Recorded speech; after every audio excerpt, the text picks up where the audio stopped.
Ok, je vous remercie donc d'être venu.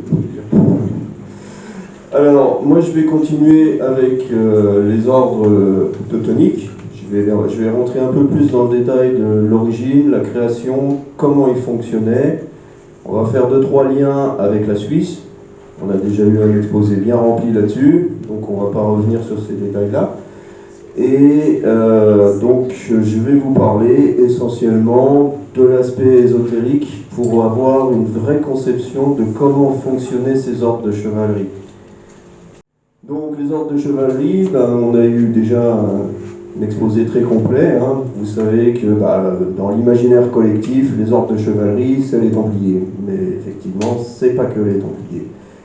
Il y avait bien sûr les Templiers en lien avec les croisades, mais il y avait aussi, comme vous l'a très brillamment exposé Jean-Charles, il y avait les Hospitaliers avec la Croix Blanche, il y avait l'ordre du Saint-Sépulcre de Jérusalem, les Teutoniques, et bon, j'ai passé les Lazarites parce qu'il y en a encore d'autres, des ordres, il y en a eu beaucoup.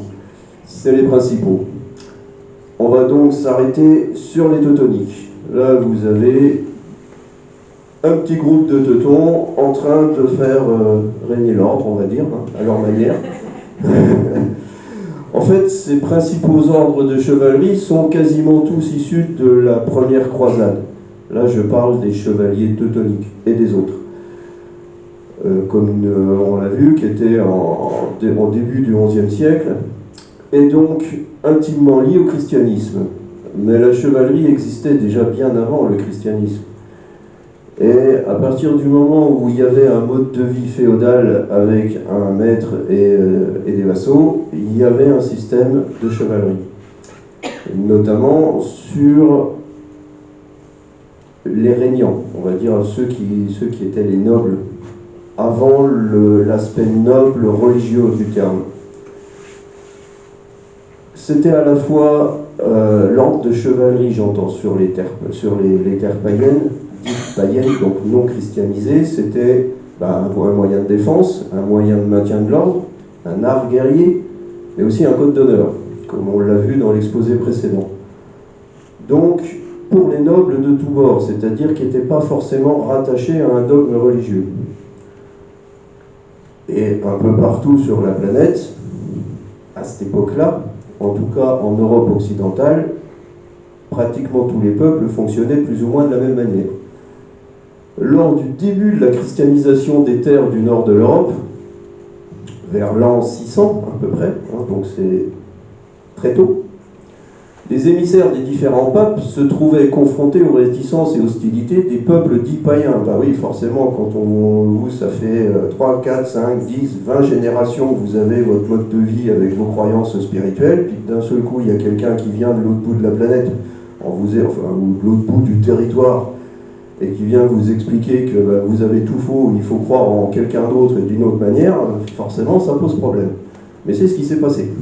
Et quasiment tous les conflits qui ont existé depuis les origines de l'humanité ont toujours été faits au nom d'un ou de plusieurs dieux. Mon Dieu, il est meilleur que le tien, alors ou tu y crois ou tu meurs. En gros, c'est comme ça que ça s'est passé et que ça se passe encore aujourd'hui.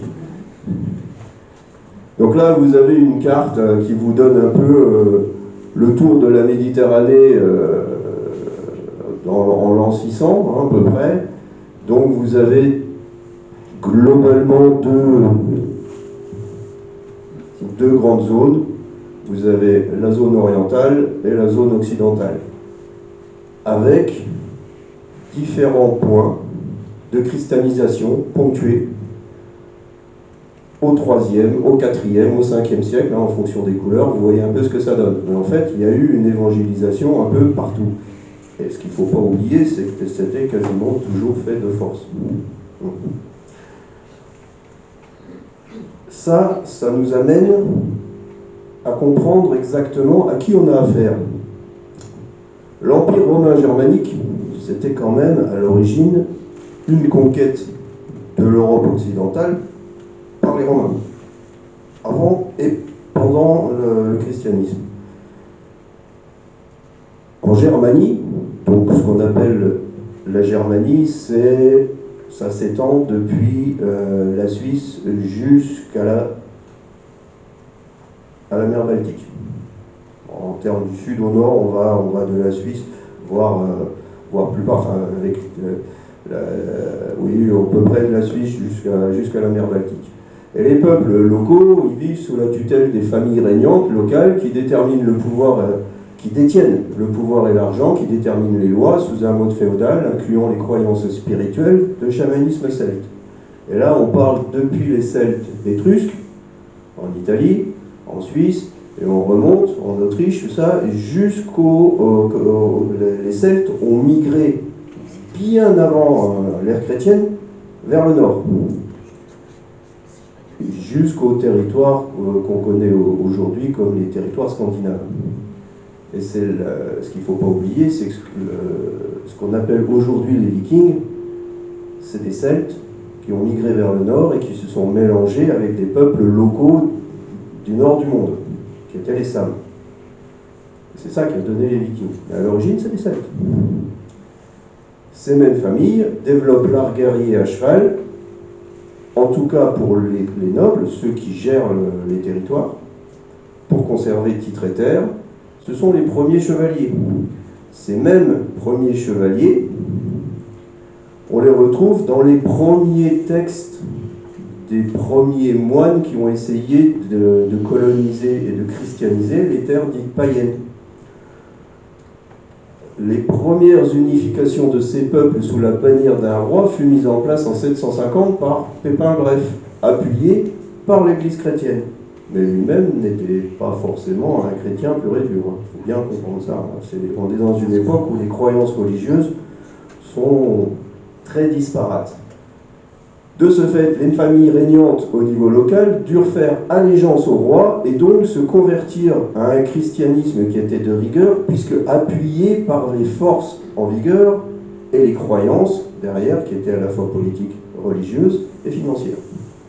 Donc, le monde franc, germain, est le berceau de la chevalerie médiévale. Et c'est très vaste. Cette chevalerie médiévale, entre l'an 1100 et 1150,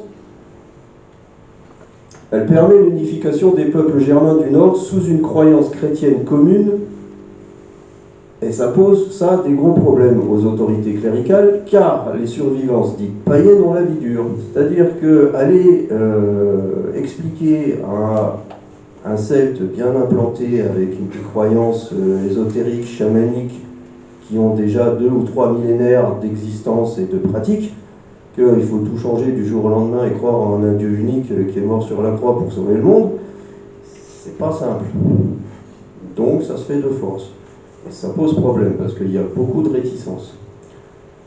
Donc les pouvoirs spirituels et temporels s'allient en utilisant les nobles locaux, convertis comme mercenaires, pour convertir de force les non-croyants. C'est comme ça que ça s'est passé. Donc ça veut dire que l'Église a utilisé les nobles régnants avec leur capacité de gouvernance en leur disant « tu conserves ton fief, tu conserves ton mode de vie, mais tu vas aller expliquer à tous tes vassaux que c'est comme ça qu'il faut penser et c'est comme ça qu'il faut croire. » En gros, voilà. C'était un peu la charte de l'époque. Ça, c'est le début de groupes de chevaliers, principalement guerriers, qui deviendront plus tard les chevaliers qu'on appellera les porte-glaives, dans tout l'empire romain germanique.